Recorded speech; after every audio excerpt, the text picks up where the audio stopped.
সাবধান, পাপ কিন্তু বাপকেও ছাড়বে না। সূরা আনাম আয়াত ১২২ থেকে ১৪০। সালামু আলাইকুম, স্বাগত জানাই আমি মুআজ্জেমউদ্দিন সেন্টু। পিসফুল লাইফ টিভির এই ভিডিও সাবধান, পাপ কিন্তু বাপকেও ছাড়বে না, যা তৈরি করা হয়েছে সূরা আনামের আয়াত ১২২ থেকে ১৪০-এর উপর ভিত্তি করে। পরম দয়ালু ও নিরতিশয় করুণার আধার মহান আল্লাহর নামে শুরু করছি। আয়াত ১২২। যে ব্যক্তি ছিল প্রাণহীন তাকে আমি জীবন দান করি এবং চোখের আলো দেই, যাতে সে চলাচল করতে পারে জনপদে। নিশ্চয়ই সে তার মতো নয় যে ডুবে আছে ঘোর অন্ধকারে, যা থেকে বের হবার কোনো উপায় নাই। এভাবেই অবিশ্বাসীদের জন্য তাদের কার্যকলাপ সমূহ মনোমুগ্ধকর আর সুশোভিত করে দেওয়া হয়েছে। আয়াত নম্বর ১২৩। আর এভাবে আমি প্রতিটি জনপদে সেখানকার গ্যাং লিডারদেরকে ছেড়ে দিয়েছি, যেন তারা সেখানে চক্রান্ত ও অপকর্ম করতে পারে। তবে তারা আসলে নিজেদের বিরুদ্ধেই চক্রান্ত ও অপকর্ম করে, বাট সেটা উপলব্ধি করার সক্ষমতা তাদের থাকে না। পাপের ফল ভোগ করতেই হবে। দেশের ইতিহাসও তাই বলে। নিশ্চয়ই ইতিহাস এটাই বলে, নমরুদ, ফেরাউন, Hitler, Genghis Khan, Lord Clive ও মীর জাফর কাউকেই পাপ ছাড় দেয় নাই। আয়াত নম্বর ১২৪। আর যখন তারা কোনো বিশেষ নিদর্শন কিংবা বিস্ময়কর কিছু দেখতে পায়, তখন বলে, আমরা কখনোই ঈমান আনব না যতক্ষণ না আল্লাহ রাসূলদেরকে যা দিয়েছে আমাদেরকেও তার অনুরূপ কিছু না দেয়। তবে আল্লাহই ভালো জানেন তিনি কাকে কোথায় তার রাসূল নিয়োগ করবেন। অপরাধীরা অতি শীঘ্রই তাদের সব চক্রান্ত ও অপকর্মের জন্য লাঞ্ছনা ও আযাব ভোগ করবে মহান সৃষ্টিকর্তার তরফ থেকে। আয়াত নম্বর ১২৫। যে সৎ পথ পাইতে চায়, আল্লাহ তার অন্তরকে ইসলামের জ্ঞানে আলোকিত করে দেন, আর যে পথভ্রষ্ট হতে চায় তার অন্তরে জ্ঞানের দরজা বন্ধ করে দেন, আর সে জ্ঞান শূন্য হয়ে যেন আকাশে দিক বিদিক ভেসে বেড়ায়। যারা ঈমান আনে না তাদের উপর এভাবেই লাঞ্ছনা নেমে আসে। আয়াত নম্বর ১২৬। আমার দেওয়া জীবন বিধানই হলো মানুষের জন্য সরল সঠিক পথ, আর সেই জীবন বিধান আমি বিস্তারিত ও বিশদভাবে বর্ণনা করেছি তাদের জন্য যারা উপদেশ গ্রহণ করতে চায়। আয়াত নম্বর ১২৭। যারা বিশ্বাসী তাদের জন্য তাদের প্রতিপালকের কাছে আছে শান্তির আবাস, এবং তাদের সকল কর্মের জন্য তিনি তাদের অভিভাবক স্বরূপ। আয়াত নম্বর ১২৮। আর যেদিন আল্লাহ জিন ইনসান উভয় দলকে সমবেত করে জিনদেরকে বলবেন, হে জিনের দল, মানুষের অনেককে তোমরা বিভ্রান্ত করে বিপথগামী করেছিলে।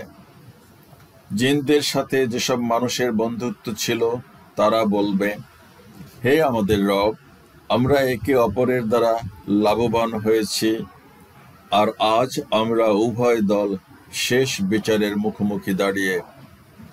আজকে আপনি যা আমাদের জন্য নির্ধারণ করবেন সেটাই হবে চূড়ান্ত ফয়সালা। আল্লাহ বলবেন, জাহান্নামের আগুনই হলো তোমাদের শেষ ঠিকানা, তোমরা সেখানে চিরকাল থাকবে। তবে আল্লাহ যদি অন্য কিছু চান সেটা ভিন্ন কথা। নিশ্চয়ই তোমাদের সৃষ্টিকর্তা প্রজ্ঞাময় ও সর্বজ্ঞ। আয়াত নম্বর ১২৯। এভাবেই আমি জিন ইনসানের মধ্যে যারা জালিম তাদেরকে পরস্পরের সঙ্গী বানিয়ে দেই, এবং উভয়ে মিলেমিশে পাপাচারে লিপ্ত হয়। আয়াত ১৩০।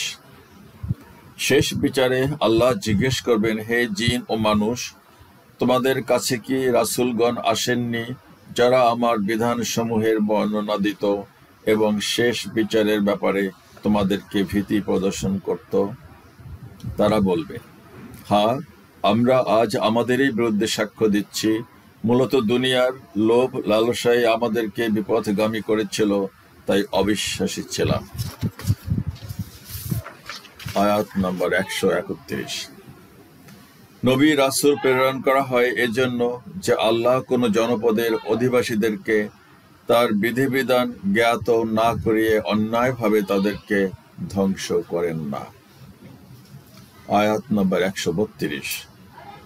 মানুষ যেসব ধর্মকর্ম ও বিধিবিধান পালন করে সেসব বিষয়ে আল্লাহ বেখবর নন, বরং প্রত্যেকে আল্লাহর বিধিবিধান মেনে চলার জন্য সম্মান ও মর্যাদা লাভ করবে। আয়াত নম্বর 133। তোমার সৃষ্টিকর্তা ও প্রতিপালক কারো মুখাপেক্ষী নন।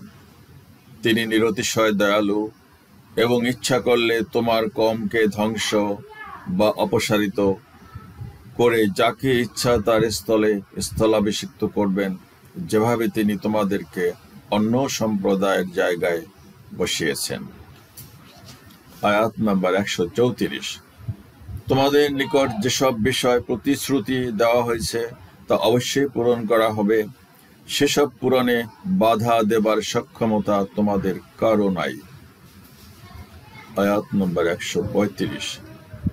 তুমি লোকদের বলো, হে আমার সম্প্রদায়, তোমরা সকলে আল্লাহর বিধিবিধান মেনে কাজ করে যাও, যেমনটা আমিও করছি।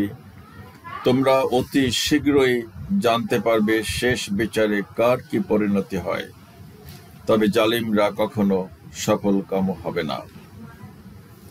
আয়াত নাম্বার 136। আল্লাহ যে শস্য ও গবাদি পশু মানুষদেরকে দান করেছেন তা থেকে তারা আল্লাহ এবং তাদের কল্পিত দেবদেবীর জন্য আলাদা আলাদা অংশ বা ভাগ নির্ধারণ করে। তবে তাদের দেবদেবীর অংশ আল্লাহর নিকট না পৌঁছালেও আল্লাহর অংশ তারা তাদের দেবদেবীর নিকট পৌঁছে দেয়। কতই না নিকৃষ্ট ও ঘৃণ্য মানুষের ফয়সালা ও কাজকর্ম। আয়াত নাম্বার 137। আর এভাবেই কল্পিত দেবদেবীরা বহু মুশরিক ও অবিশ্বাসীদের নিকট সন্তান বলিদানকে আকর্ষণীয় মনোমুগ্ধকর করে দিয়েছে তাদের নিজেদের ধ্বংস এবং বিশ্বাসে বিভ্রান্তি সৃষ্টির জন্য। আল্লাহ যদি তাই চাইতেন তবে তারা ওসব করতে পারত না। সুতরাং তুমি তাদেরকে ছেড়ে দাও, তারা মিথ্যার ঘরেই নিমগ্ন থাকুক। আয়াত নম্বর 138। তারা তাদের মন গড়া ধারণা অনুসারে বলে, এসব গবাদি পশু ও ফসল সুরক্ষিত বা নিষিদ্ধ এবং আমাদের অনুমতি ছাড়া কেউ ভোগ করতে পারবে না। কিন্তু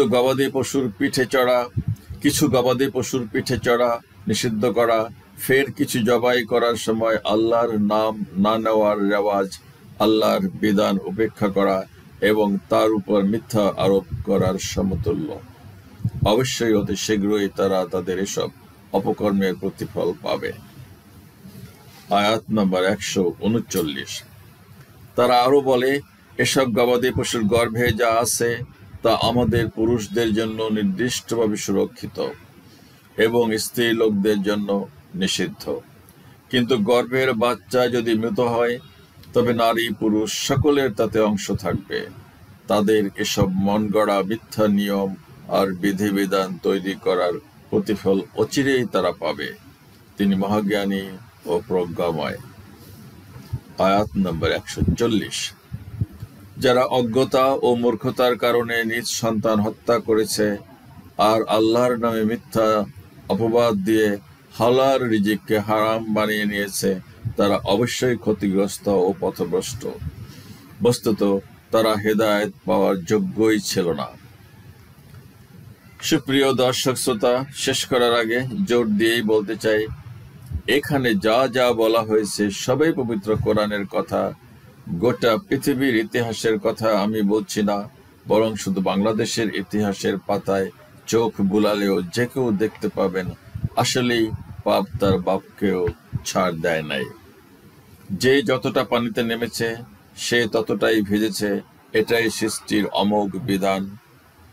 কে কোন রাস্তায় যাবেন সেটা নিজ নিজ চয়েস। আপনি নতুন হলে আমাদের চ্যানেলটি সাবস্ক্রাইব করার বিনীত অনুরোধ থাকলো। আল্লাহ হাফেজ, দেখা হবে পরবর্তী ভিডিওতে শীঘ্রই ইনশাআল্লাহ। আসসালামু আলাইকুম।